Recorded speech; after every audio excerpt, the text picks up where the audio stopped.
Merci Monsieur le Président, bonjour à tous. Alors effectivement, je vais vous parler de la volonté exprimée et plus spécialement de la volonté exprimée de sédation profonde, d'euthanasie et de suicide assisté. Alors, définissons déjà ces différentes volontés. La première, la volonté de sédation profonde, est une demande qu'on peut entendre effectivement dans les établissements de santé. On peut avoir tout à fait un patient qui demande à bénéficier de traitements médicamenteux pour bénéficier d'une diminution de sa vigilance et qui peut aller jusqu'à l'altération de la conscience. Alors, ça arrive, évidemment pas de manière extrêmement fréquente, mais ça peut arriver, on peut y être confronté. Je me souviens quand je travaillais comme juriste à la maison de Gardanne dans les Bouches-du-Rhône, il y a pu avoir aussi un effet de mode à un moment donné, notamment après l'adoption de la loi Claes-Leonetti, avec des patients qui arrivent avec cette demande-là de sédation profonde. On a aussi d'autres types de demandes, plus marquées évidemment, volonté exprimée de bénéficier d'une euthanasie, ce qui renvoie à ce geste létal pratiqué par un tiers, le médecin, sur un patient et à sa demande. Et puis, volonté aussi de bénéficier d'un suicide assisté qui consiste cette fois dans un univers médicalisé ou non, on a différents modèles ici qu'on évoquera rapidement, à être accompagné dans son suicide le plus souvent la personne s'administre elle-même la substance concernée. Alors, je pense qu'il faut de suite dire les choses clairement, à savoir que la demande exprimée en ce sens peut être ambivalente. Cette volonté peut recouvrir une ambivalence et il est important de s'assurer dans tous les cas du caractère libre et éclairé de cette volonté exprimée. Et notamment de vérifier que cette demande-là ne renferme pas un appel. Parce que, qu'on s'entende bien, y compris pour une demande de sédation profonde, on peut avoir derrière une demande à mourir, en tout cas c'est ce qui est dit, mais cette demande-là n'exprime-t-elle pas autre chose? Alors, oui, cette demande peut renfermer un appel parce que la douleur, la solitude, le sentiment d'inutilité peuvent faire germer l'idée de mettre fin à sa vie. Et peuvent donc conduire la personne à formuler une demande qui n'est en réalité qu'une plainte. C'est-à-dire qu'à travers ce qui est exprimé, il y a cette volonté du patient d'être accompagné, d'être pris en charge pour ses souffrances. Bref, face à ce type de volonté-là, il faut éviter de prendre le patient au mot. Il peut, notamment sur ces questions-là, en présence de telles demandes, il peut y avoir un écart possible entre la demande et le désir au sens où nous l'enseigne la psychanalyse, et demain on aura l'intervention d'un psychanalyste pour nous éclairer là-dessus. Parce que oui, le patient peut, dans la volonté qui exprime, montrer certaines contradictions. Et on peut avoir notamment le cas du patient qui nous réclamera l'euthanasie et qui en même temps demandera son traitement antidiabétique. Alors, ça interroge bien sûr la médecine, mais ça doit aussi interroger le juriste quand il légifère sur ces sujets-là, afin notamment de veiller à ce que cette volonté soit bien vérifiée, bien contrôlée, et de s'assurer que derrière ce qui est dit, il n'y a pas autre chose. Alors, ces demandes-là se sont longtemps heurtées effectivement au mur de la loi qui considérait que le fait de provoquer la mort était interdit. Et jusque dans les années 70, effectivement, l'interdit de tuer était unanimement affirmé par les législations dans le monde. Alors peut-être qu'il y avait quelques exceptions, mais dans l'ensemble, le fait de provoquer la mort d'autrui était considéré comme une atteinte au droit. Et puis des revendications ont eu lieu, notamment à partir des années 80, qui se sont faites plus intenses, avec l'étonnement bien sûr de certains philosophes, je pense à Hans Jonas, qui s'étonnait de voir ces revendications se multiplier, disant ainsi que généralement on réclame des droits pour obtenir un bien et que la mort passe plutôt pour un mal, ou en tout cas une réalité à laquelle il faut se résigner. Alors depuis des États ont légiféré sur le sujet, un certain nombre ont légalisé une forme de provocation de la mort, que ce soit l'euthanasie ou le suicide assisté. Ça peut être aussi une forme d'assistance au suicide, selon le modèle de l'État de l'Oregon. Donc on le voit, et les États légifèrent sur ce sujet et sont de plus en plus nombreux à admettre la provocation de la mort. Encore dernièrement, il y a eu, et ce serait intéressant d'entendre Monsieur Lopez de Lausa Escribano sur ce sujet, l'Espagne a légiféré et admis effectivement la mort provoquée. Alors, dans le monde, on a deux grands modèles qui s'opposent. Dans certains États, cette volonté de mourir va pouvoir aboutir, selon un processus qu'on verra. Et puis, dans une majorité d'États, il y a au contraire une certaine hostilité, et notamment avec un rappel ferme et clair de l'interdit de tuer. Voilà deux modèles qu'il nous faut voir, parce que à chaque fois, on a quand même un certain nombre de points communs, et il peut être intéressant, évidemment, de les voir. D'abord, voyons ce qui se passe dans ces États qui ont admis une forme de provocation de la mort. On a quand même certains traits caractéristiques qui méritent d'être rappelés. Alors, on va retrouver dans ces différents États, j'évoquerai essentiellement les États du Benelux, le Canada, le Québec, j'évoquerai également l'État de l'Oregon, la Suisse.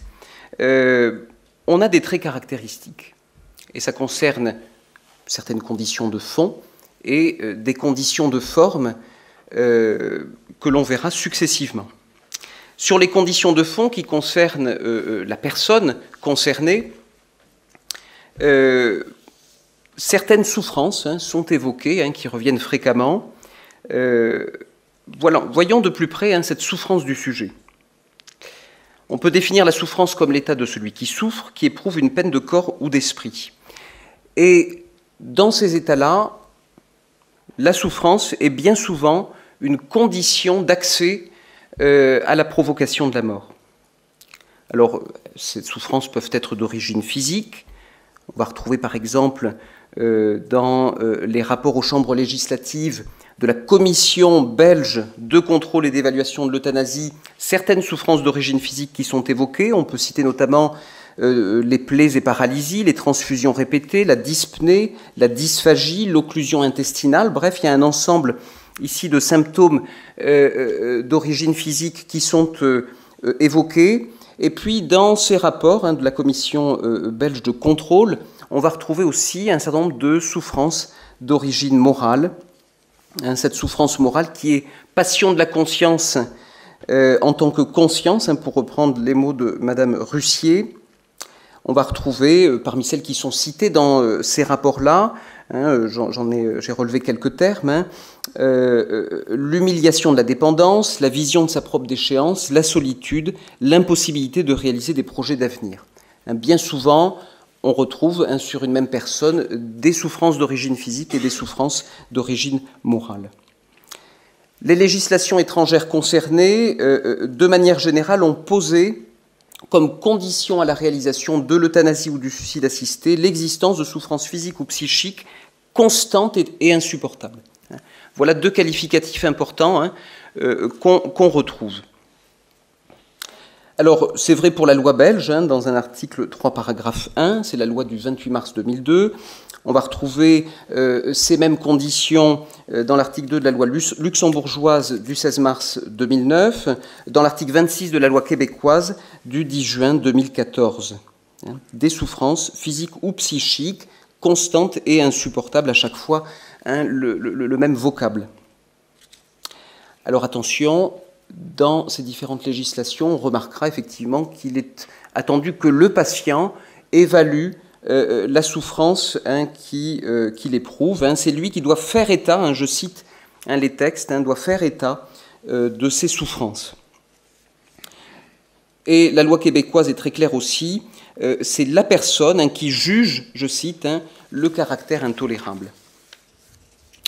Alors, c'est vrai pour un certain nombre de législations, il y a bien cette condition de souffrance d'origine physique ou morale, mais D'autres, effectivement, se veulent un peu dissonantes sur ce point.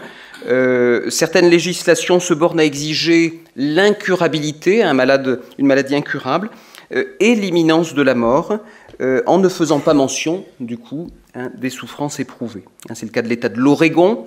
Dans l'État de l'Oregon, eh bien, tout patient atteint d'une maladie incurable et irréversible et se trouvant en phase terminale peut demander à bénéficier de l'assistance au suicide et recevoir effectivement une substance qu'il s'administrera lui-même ensuite.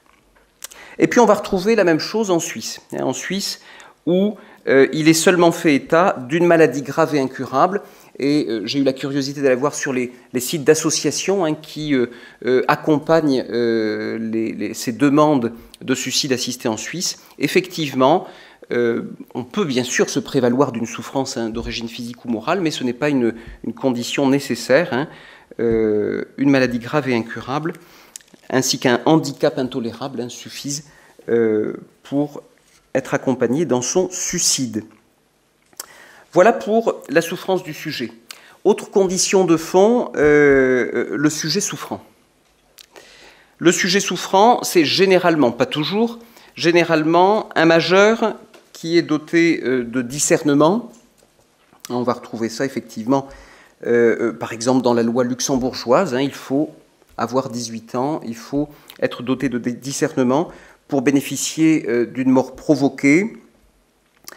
Certains États, au contraire, ouvrent la provocation de la mort aux mineurs, c'est le cas de la Belgique, mais aussi des Pays-Bas. Alors attention, parfois il y a un âge qui est donné, et parfois non. Ainsi, en Belgique, la loi ouvre la provocation de la mort à tout mineur doté d'une capacité de discernement. Voilà, donc là, ici, il y a une appréciation médicale à porter. Aux Pays-Bas, la loi du 12 avril 2001 permet à un enfant âgé d'au moins 12 ans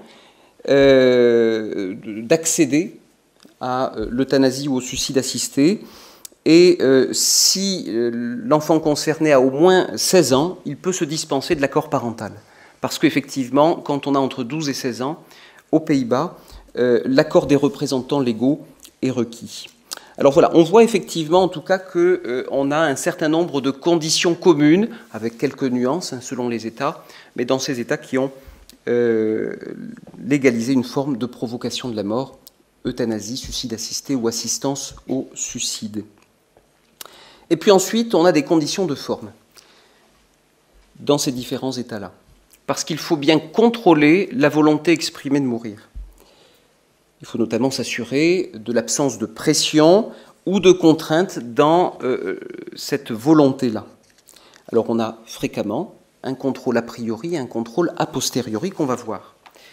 Contrôle a priori d'abord, qui consiste à s'assurer avant la réalisation de l'acte du geste létal, s'assurer que les conditions prévues par la législation concernée sont bien respectées. On va s'assurer qu'on a bien affaire effectivement le plus souvent à une personne majeure et dotée de discernement. On va bien vérifier qu'on est en présence d'un malade grave et incurable, que celui-ci présente un ensemble de souffrances physiques et ou morales constantes et insupportables. Et tout ça se fait selon une procédure qui est clairement définie par les textes. Si on regarde la Belgique, et la loi du 28 mai 2002, eh bien, un contrôle est exercé par le médecin en charge du patient. Il vérifie notamment, je cite, qu'il n'y a aucune autre solution raisonnable. Alors, est-ce qu'il va chercher derrière la demande à mourir, est-ce qu'il va chercher un appel? Rien n'est moins sûr. Mais en tout cas, il va devoir s'entretenir à plusieurs reprises avec le patient concerné pour s'assurer de la persistance, évidemment, de cette volonté-là. Un autre médecin doit être consulté. Il faut le médecin en charge du patient et puis ensuite un autre médecin qui va établir un rapport concernant ces différentes constatations et il doit s'écouler un mois entre la demande écrite du patient et la réalisation de l'euthanasie. On va retrouver exactement le même dispositif au Luxembourg, exactement le même dispositif au Québec. Aux Pays-Bas, il y a quelques nuances avec la vérification, le respect nécessaire de critères de minutie. Le médecin doit notamment vérifier que la situation du malade est désespérée, que sa souffrance est intolérable et que la décision qu'il prend est libre et consciente. Voilà. Mais, sauf ces quelques nuances, on va retrouver à chaque fois ce type de contrôle. En Suisse, le formalisme est un peu moins lourd, parce qu'on voit ici quand même qu'il y a un certain nombre de délais, il y a une demande écrite, il y a 2 médecins qui interviennent. En Suisse, a priori, ce contrôle a priori est moins lourd. Il est effectué par une équipe soignante qui s'assure que la personne qui demande à être assistée médicalement dans son suicide souffre d'une maladie grave et incurable et est douée de discernement. Mais un contrôle, a priori, est tout de même exercé. Alors, on a eu un rapport présenté à l'Assemblée nationale, un rapport fait par le député Jean Leonetti, qui rapportait quand même, ça c'est important de le souligner, qu'en Suisse, dans 30% des cas, les personnes n'ont pas de maladie grave et incurable, alors même que c'est un critère qui est posé comme étant nécessaire pour accéder au suicide assisté. Alors, ça pose la question quand même d'un éventuel dysfonctionnement de ce contrôle. Contrôle a priori, donc pour vérifier en amont que ces conditions sont bien réunies, il y a aussi généralement un contrôle a posteriori qui est réalisé. Alors ce contrôle a posteriori a pour but simplement de s'assurer que l'acte euthanasique ou le suicide assisté a bien respecté les conditions et procédures prévues par la loi. Alors on va le retrouver, ce contrôle a posteriori, on va le retrouver en Belgique.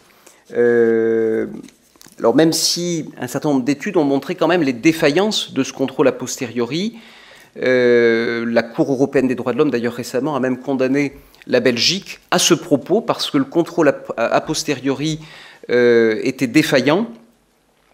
Et je relevais donc un rapport alors, qui date un petit peu, qui a maintenant une dizaine d'années, mais de l'Observatoire national de la fin de vie, qui indiquait quand même que seulement 53% des cas d'euthanasie seraient enregistrés à la Commission fédérale de contrôle et d'évaluation, ce qui est quand même un chiffre assez inquiétant, puisqu'il signifie que près de la moitié des cas d'euthanasie ne font pas l'objet d'un contrôle en bonne et due forme.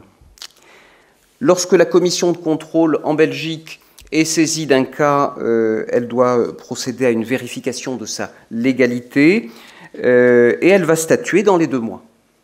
Et elle a la possibilité, par la suite, de saisir quand même le procureur du roi lorsqu'elle estime qu'il y a violation de la loi.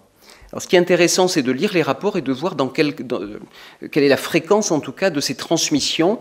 Alors, un rapport de 2014 signalait quand même qu'il n'y avait aucune transmission.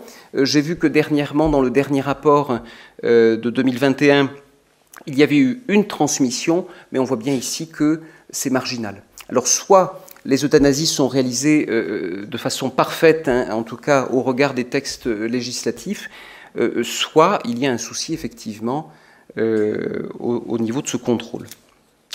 On va retrouver un contrôle a posteriori également au Luxembourg, au Québec, et selon des formes qui sont très proches. Voilà, en tout cas, c'est très caractéristique à ces différentes législations, conditions de fond tenant au sujet souffrant, conditions de forme, avec la réalisation d'un contrôle a priori et a posteriori. Et puis il y a à côté de cela, à côté de ce premier modèle, un autre modèle qui, disons-le, est majoritaire dans le monde et qui promeut une prise en charge globale de l'homme par le truchement de soins de confort délivrés à la personne, de traitements antalgiques appropriés, d'un accompagnement psychologique ou spirituel, et qui est de nature à rendre la vie moins insupportable, en tout cas moins compliquée, et du moins doté de l'esprit ce souhait de mourir. Et alors c'est important de souligner que on a parfois, je l'ai vécu quand j'étais à la maison de Gardanne, un certain nombre de patients qui arrivent effectivement avec une volonté exprimée de mourir, qui le disent, et qui, et dans la plupart des cas, et ce que disait Anne Delatour ce matin, dans la grande majorité des cas, une prise en charge palliative de qualité, un accompagnement, font céder cette volonté-là. Alors dans ces états, il y a de manière générale un interdit qui est posé, qui est l'interdit de tuer. Interdit de tuer qui est de tous les temps. Alors, si on regarde certaines législations, je me suis intéressé ici au cas de l'Allemagne, qui est particulièrement intéressant pour des raisons historiques, liées notamment à ce processus d'extermination massive des handicapés physiques et mentaux, le Tiergartenstrasse, le programme T4 qui a été mis en place. Donc évidemment, c'est intéressant de regarder ce qui se passe en Allemagne. J'ai regardé également un certain nombre d'autres législations qui rappellent cet interdit de tuer et qui se fondent notamment, pour la plupart d'entre eux, sur le respect de la dignité de la personne. On en parlait ce matin, cette notion de dignité est fréquemment évoquée dans ces législations qui considèrent que l'homme est revêtu de dignité et que cette dignité est absolue, c'est-à-dire qu'elle ne se perd pas, y compris lorsque la personne est confrontée à une situation particulièrement difficile, de déchéance physique et ou psychique. Alors, si on regarde le cas de l'Allemagne, eh bien, on se rend compte que, déjà, on n'y parle pas d'euthanasie aujourd'hui, mais on y parle d'aide à mourir, en tout cas quand les mots sont posés. Soulignons de suite que l'Allemagne, récemment, le Bundestag a rejeté de propositions de loi visant à légaliser une forme de provocation de la mort. On y parle donc, non, on n'y parle plus d'euthanasie, mais pour des raisons historiques que j'ai indiquées. Et si on regarde la loi fondamentale de l'Allemagne, l'article 1er impose à l'État de respecter et garantir la dignité de l'individu. Cette notion, on le voit, est là, elle est bien présente. Et on parle bien d'une dignité absolue qui est là-bas un principe cardinal. Je cite un auteur, Madame Horn, qui a écrit un ouvrage sur le droit de mourir, choisir sa fin de vie en France et en Allemagne, et qui rappelle qu'en Allemagne, la dignité de l'homme est un principe cardinal. En Afrique du Sud, la prohibition de l'acte euthanasique trouve également sa justification dans le principe de respect dû à la dignité humaine. Là encore, on retrouve cette dignité. Et puis, il y a d'autres aspects, évidemment, qui, dans une certaine mesure, bien justifient de rappeler l'interdit de tuer, de prohiber de manière générale toute forme de mort provoquée, notamment les craintes légitimes que l'on peut avoir concernant une légalisation de l'euthanasie ou du suicide assisté. On peut notamment craindre, on l'a souligné un petit peu ce matin, un climat de suspicion généralisé à l'endroit des médecins et des infirmiers, en quelque sorte une rupture du lien de confiance. Et puis, bien sûr, du point de vue de l'éthique médicale, de manière générale, on peut se faire du souci face à une telle évolution législative, parce qu'on le voit bien, quand on admet ce type de pratique, on excède, comment dire, on va bien au-delà de ce pourquoi un médecin exerce ce métier, qui est censé se limiter aux soins. Je repense à cette formule de Maurice Abiven dans un de ses ouvrages, qui disait bien que le médecin n'est pas là pour créer la vie, à la rigueur il l'accueille, il n'est pas là non plus pour donner la mort. Alors cette prohibition de l'euthanasie ou du suicide assisté emporte un certain nombre de conséquences.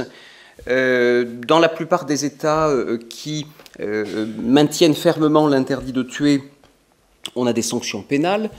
Il y aura d'ailleurs une intervention d'un enseignant pénaliste, Madame Tsutsuyano, sur ce sujet-là. Mais pour ce qui concerne notre droit interne, alors regardons un peu ce qui se passe à l'étranger. Bien souvent, l'euthanasie ou le suicide assisté donne lieu à des condamnations pénales, sont assimilées, l'euthanasie en tout cas, à un homicide, et des peines d'emprisonnement sont prévues. Mais attention, on se rend compte que les peines d'emprisonnement prévues sont relativement courtes. Ainsi, en Allemagne, le fait de procéder à une euthanasie est assimilé à un homicide, mais attention, avec une peine d'emprisonnement qui est comprise entre 6 mois et 5 ans. Voilà. Et on va retrouver ça dans de nombreux États avec des peines qui sont vraiment très courtes. En Espagne, avant la réforme qui est intervenue. Oui. Vous avez dépassé déjà de 5 minutes, je vous donne le cadre. Je vais être très très bref. Et vous êtes l'organisateur, donc. Je vais être extrêmement bref, vous allez voir. En Espagne, avant la réforme, la peine d'emprisonnement était de 6 mois à 1 an. Et alors là, je pourrais dérouler une liste qui est assez longue, mais on se rend compte qu'effectivement, la sanction pénale n'est sans doute pas à la hauteur de la qualification qui est retenue.